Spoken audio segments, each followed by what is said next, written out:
Allez, on termine avec l'oracle des énergies.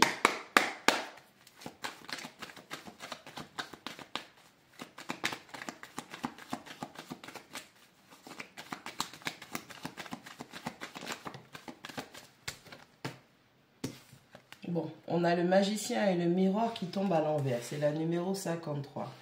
Allez, si vous étiez, on va commencer par le mauvais côté. Si vous étiez face à une personne qui était dans la manipulation, dans le gaslighting, qui soufflait le chaud et le froid, là, on a un lâcher-prise qui se fait. Cette personne, elle n'arrive plus à vous manipuler émotionnellement, mentalement.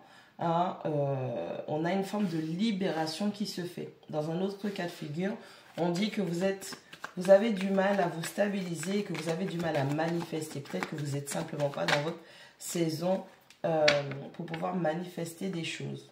On a quelqu'un qui, avec la numéro 17, l'action, on a une personne qui vit un petit peu trop dans sa tête et donc il n'arrive pas à manifester les choses.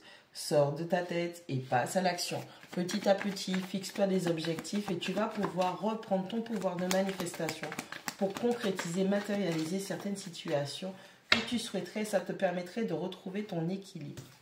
On a la numéro 50, l'ange de la force. Allez, par rapport à tout ce que tu traverses, ça peut justement être quelque chose de très difficile. Tu es un petit peu trop plongé dans les aspects négatifs, les méandres de ta vie.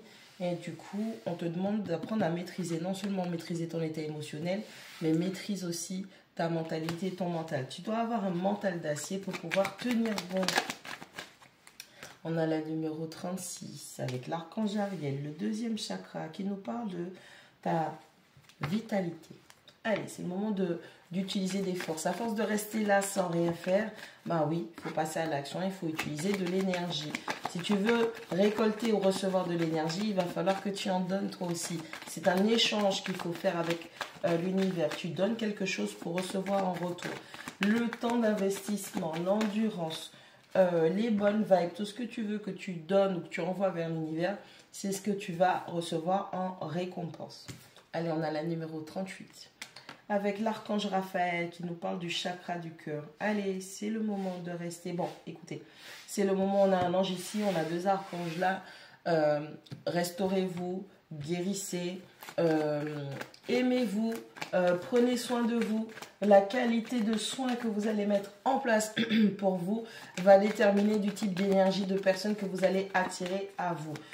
On a des personnes qui sont dans une grande souffrance.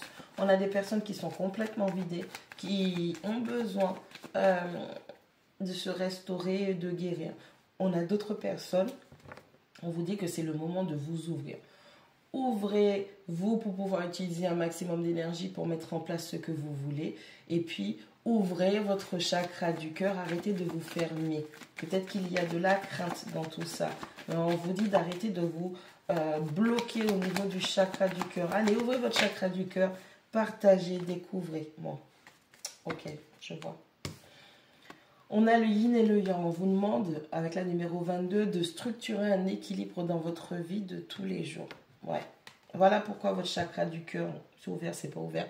On aime bien les gens, mais on n'aime pas les gens. Allez, on a la numéro 45. On a l'homme qui tient un cœur. Allez, potentiellement vous avez affaire, vous êtes en train de dealer avec une déception. Une polarité masculine qui ne complète pas des cycles.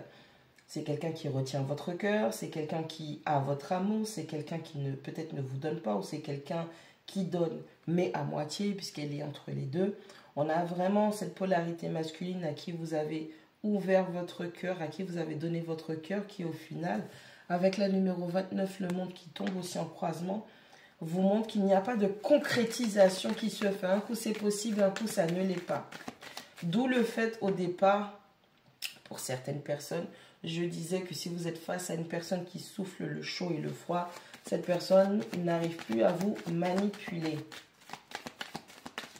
Allez, il y a des choses qui ne se concrétisent pas, même si vous aimez cette personne, parce que c'est lui qui détient un cœur, donc on ne sait pas si c'est cette personne qui vous aime, si c'est votre amour qui est prisonnier de cette personne, mais on a quelqu'un qui ne concrétise pas les choses avec la carte du monde, qui parle des concrétisations, des opportunités, de la chance et tout ça.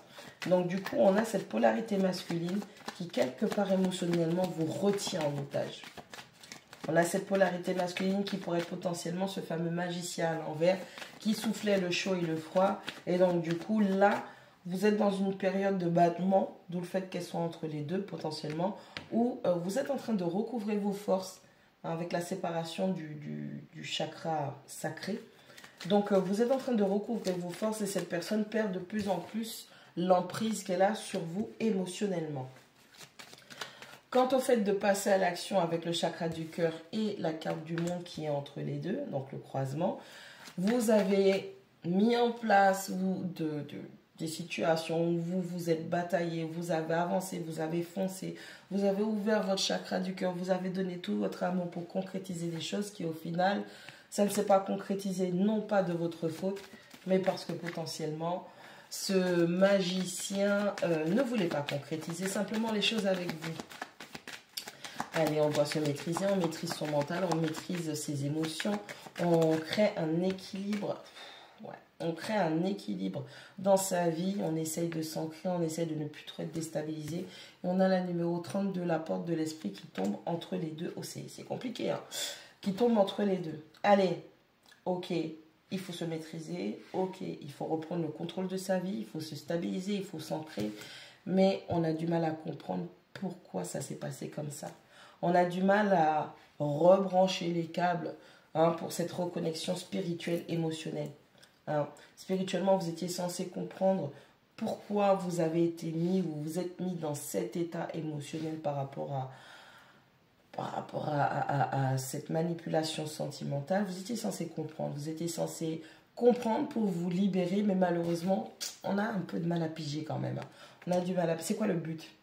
Pourquoi ça? Pourquoi comme ça? Si vraiment cette personne, que ce soit un homme ou une femme, on parle d'une polarité masculine qui tient à cœur, si cette personne ne voulait pas concrétiser les choses avec moi, pourquoi se lancer? Pourquoi faire ceci? Pourquoi dire qu'il y a des opportunités?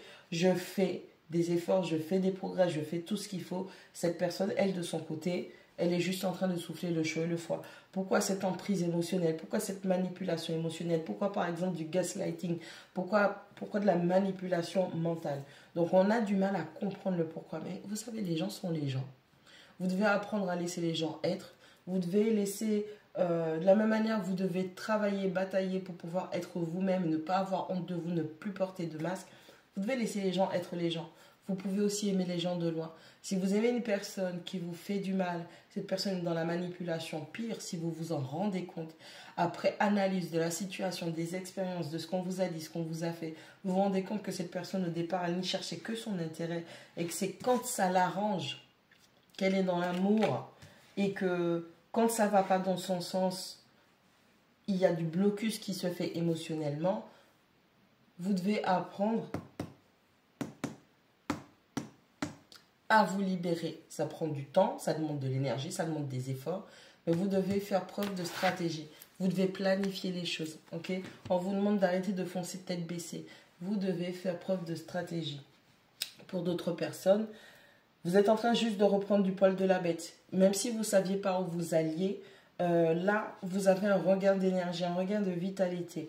Bon, vous n'êtes pas sûr de tomber sur une situation que vous allez particulièrement apprécier, qui va vous permettre de vous épanouir, qui va vous permettre de compléter, on va dire, une espèce de cercle. Mais vous devez prendre la décision quand même de passer à l'action et d'aimer ce que vous faites. Gérez-vous, contrôlez-vous, ne soyez pas impulsif ou impulsif. N'oubliez pas de vous ancrer, de trouver votre équilibre. Et au fur et à mesure que vous allez planifier les choses, vous allez pouvoir enfin comprendre où vous vous trouvez émotionnellement et dans quoi vous vous embarquez. Faites-le petit à petit en ayant impérativement en tête qu'il faut avoir les tenants et les aboutissants pour pouvoir progresser.